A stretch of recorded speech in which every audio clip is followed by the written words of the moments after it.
Amity university की Amity के छात्र सुशांत रोहिल्ला खुदकुशी मामले में पुलिस ने केस दर्ज कर लिया है। 1 साल पहले एमिटी के लॉ 3rd ईयर के स्टूडेंट सुशांत रोहिल्ला ने खुदकुशी कर ली थी। परिवार वालों ने एमिटी प्रशासन पर उत्पीड़न का आरोप लगाया था। दरअसल कम अटेंडेंस की बात कहकर एमिटी ने सुशांत को एग्जाम में नहीं बैठने दिया था और इसके बाद परेशान होकर सुशांत ने अपनी जान दे दी थी, खुदकुशी कर ली थी। परिवार वालों का कहना है कि एक हादसे की वजह से सुशांत अपने अटेंडेंस को पूरा नहीं कर पाया था। एमिटी से इसमें रियायत की अपील की गई थी, लेकिन यूनिवर्सिटी ने इसे नहीं माना, इसे स्वीकार नहीं किया।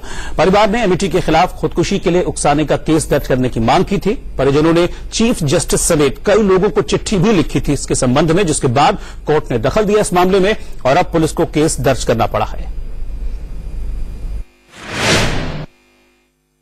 गुड़गांव की तस्वीर आपने देखी कि कैसे छोटे बच्चे को शिकार बनाया।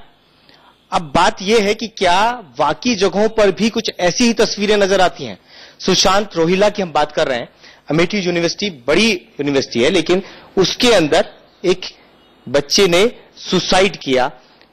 उसी के बच्चे ने, और आरोप यूनिवर्सिटी के ऊपर लगा, सुसाइड घर के अंदर किया। मैम, यूनिवर्सिटी का क्या रोल अब आपके सामने आ रहा है? यूनिवर्सिटी का रोल है कि यूनिवर्सिटी जो रूल्स बनाता था वो यूनिवर्सिटी ने देखा नहीं कि उस कॉलेज में, एमिटी लॉ स्कूल दिल्ली में, किस तरह से इम्प्लीमेंट हो रहे हैं।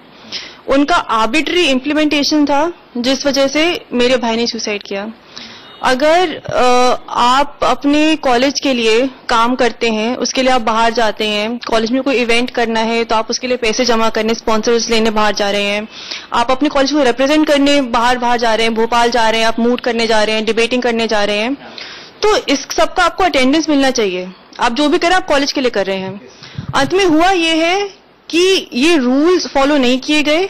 एमिटी ने अपने ही रूल्स बनाए, जिसको जो पसंद है उसको अटेंडेंस दी, जिससे परेशानी है उसको नहीं दी, जिसको तंग करना है उसको नहीं दी, जिसको बेइज्जत करना है तो उसके माँ बाप को बुला लिया, झाड़ दिया, सुना दिया, और यही सालों से यही चलता आ रहा था। हमारे केस में ये हुआ कि ये सब नहीं हुआ, बच्चे ने खुद पे सब कुछ सारा बोझ ले लिया और सुसाइड कर लिया। मुझे जो सुशांत के सीनियर्स थे उन्होंने मुझे ये इंसिडेंट होने के बाद सबसे पहली बात ये बताई कि ये इंसिडेंट था which was bound to happen. ये किसी न किसी साथ तो होना ही था। हमारे साथ नहीं हुआ, अनफॉर्चुनेटली आपके साथ हुआ, लेकिन जिस तरह से कॉलेज रन कर रहा था, ये किसी न किसी को तो ये स्टेप लेना ही था।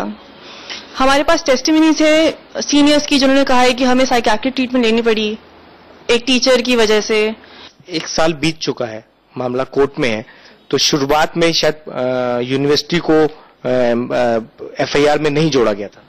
जी, शुरुआत में तो for reason known best to the police 1 साल तक तो FIR हुई ही नहीं।